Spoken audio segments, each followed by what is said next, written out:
this is the fuel pump we assembled in previous videos. If you ain't never seen the assembly process of this, we took a newer model pump and the factory cylinder.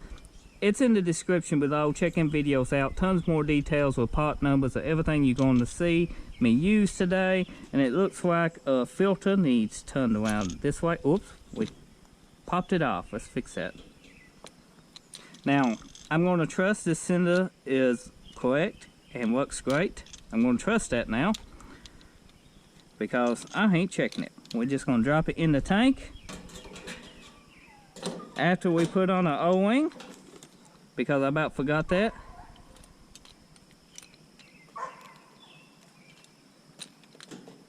Now with my filter again. O-ring is ready. Pop a filter back on yet again.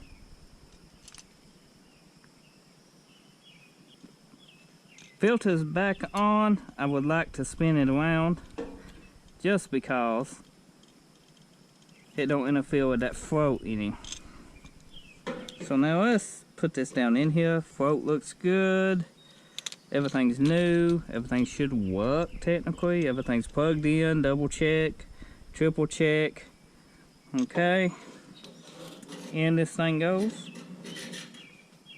Get in there, Cinder.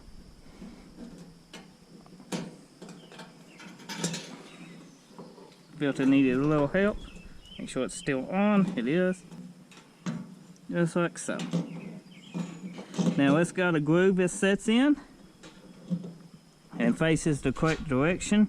It turns out us needs to go like this for this truck.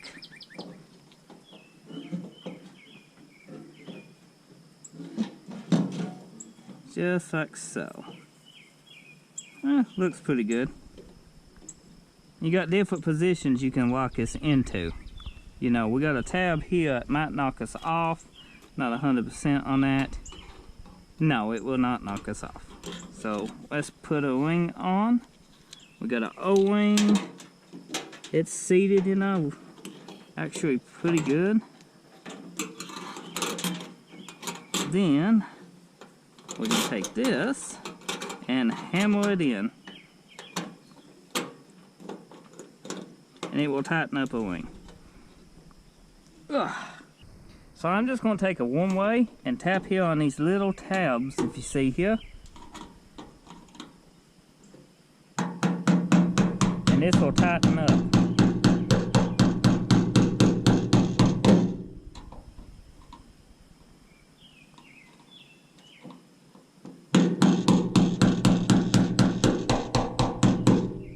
Now once the tabs stop moving, you can hit here.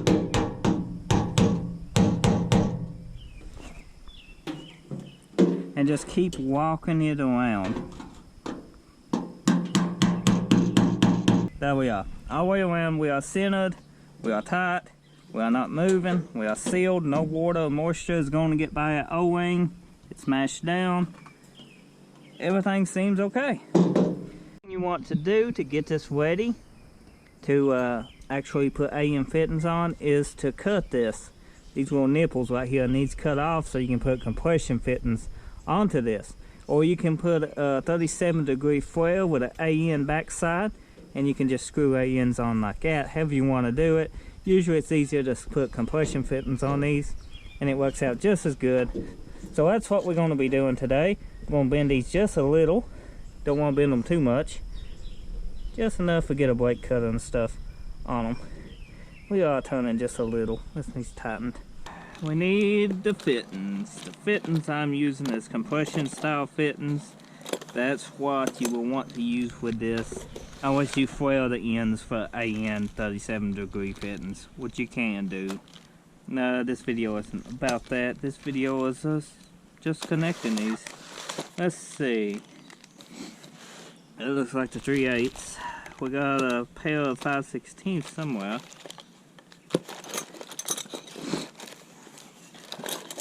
If I didn't lose them. Got more AM fittings in a box. This might be them. That's definitely not them, is it? Can't be.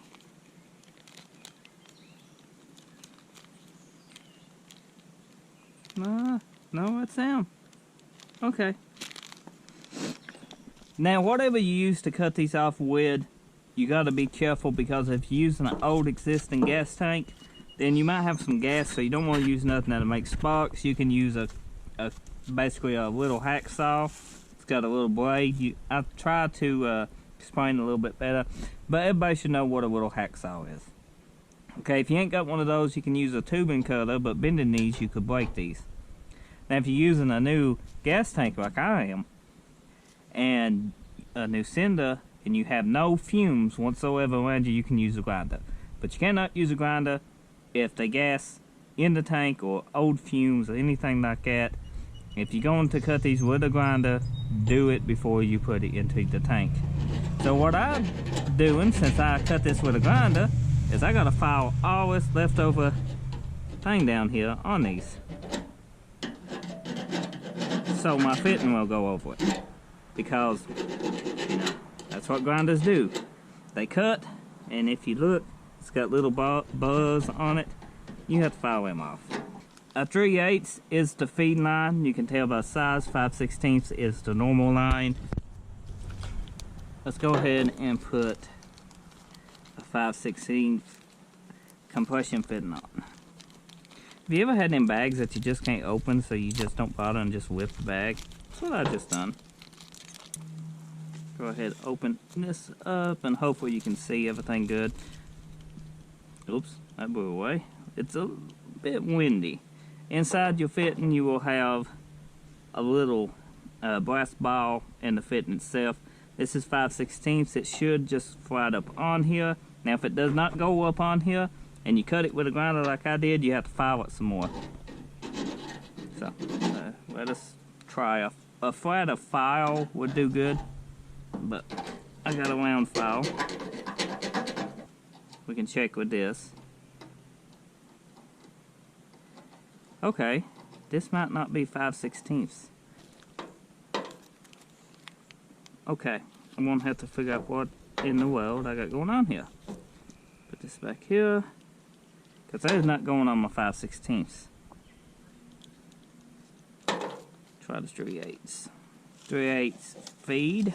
See, this fits. That's what we want. Let's just go ahead and put the 3/8 on, and then we'll come back to the other one. So the 3/8, you want to put this end on first. Then you will take your little brass fitting, put it in just like so. Then you will push this all the way up against this as far as you can. Does not have to be the straightest, just has to fit. And then you want to keep pressing down on this while you tighten this up. And eventually that's going to bring that compression fitting to where everything will start to compress. Then you will take some crescent wrenches, put you some tape on them if you don't want to damage your paint. But I ain't worried about paint. You see we're moving. That's not good. You want to keep it steady. Just make sure to keep pressing down this direction as you tighten. Once it gets hand tight, it's time to snug. Just keep pressure downward. And you can feel tension on it as soon as you start to tighten it. And about 1 full ton, once it gets snug, whack. It'll get pretty snug. Once it gets that snug, you can see it's solid. About 1 full ton after it's hand snug is all you need. Because you can crack the fitting and everything. And if it leaks, you can always tighten up a little bit more. It shouldn't leak though. It's got a compression fitting. It feels very tight, feels very good. Now we need to figure out the 5/16. I do not think these are 5/16 at all. If it is, we need to file it some more. So just keep filing. That's my brass fitting. Let's try this now. It should go. It's the one it wants. It just ain't the one it needs. File some more. Now if you used a hacksaw to cut this or a tube cutter, you won't have to use a file because it should fit just perfect. And this will not go to save my life. Huh. Does it need filed? It has to need filed a little bit more.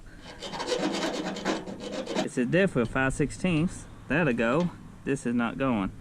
This is not going because maybe I need to tap it a little.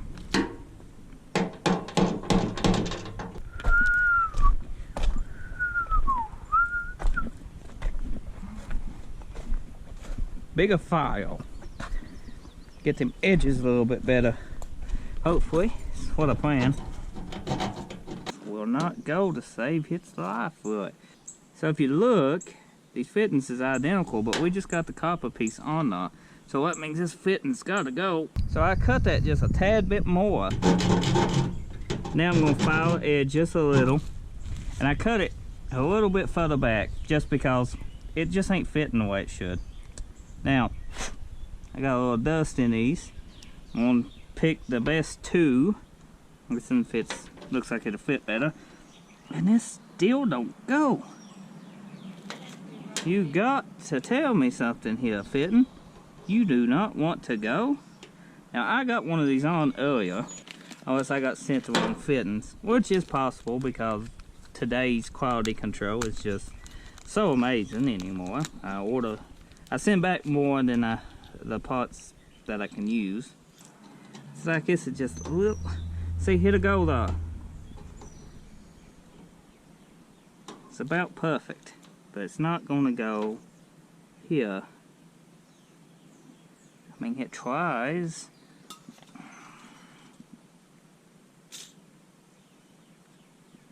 Some penetrating will make it go? Maybe, let's see.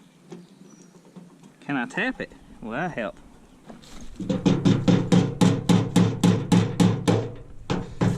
Oh, nothing but a big rubber hammer will help to fix.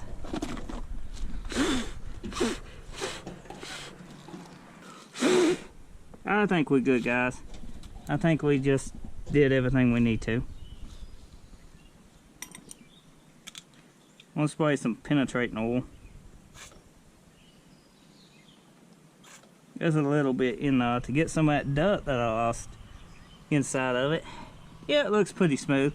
So, that fitting is exactly where we need it. Now let's put this compression fitting in here where we need it. It will go. It's always nice. Try to push it. Because you want this as deep as you can get it down in there. That line to push. So this needs knocked a little bit further. Now, make sure our fitting is good. Hopefully your assembly goes a lot easier. Oh yeah, that's where we needed it. Now let's just screw this in. Now let's tighten it. Find the wrenches. Same way we did this one. And once this gets snug, we should be good to go.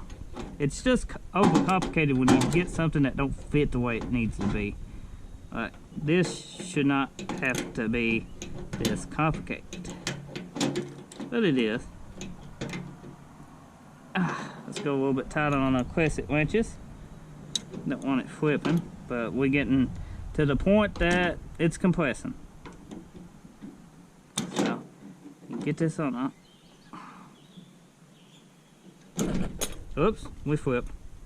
It happens when you don't use the proper tools. You get flippage and shit like this. Especially when your crescent wrench is cheap and they got play in them. So that happens. Let's go one more snug. That's pretty snug. That should be actually pretty sealed.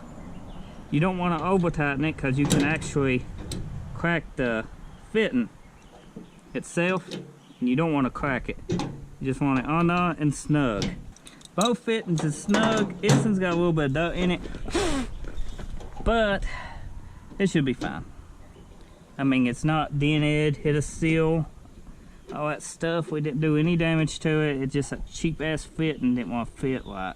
The good thing about these, if they do need to go any tighter, which they shouldn't, is that you can check for leaks, and if they leaking, you can snug them up. You want to do that before you start the vehicle too.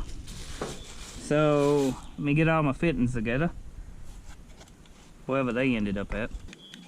Now I'm going to put some tape around these just so these don't get damaged or any bugs gets in them or any dirt. And the next step will be wiring this bad boy up and putting it under the truck.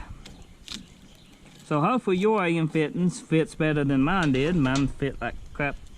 But if they do, it should be an easy install. If not, you may have to do what I did. May be a bit of a pain.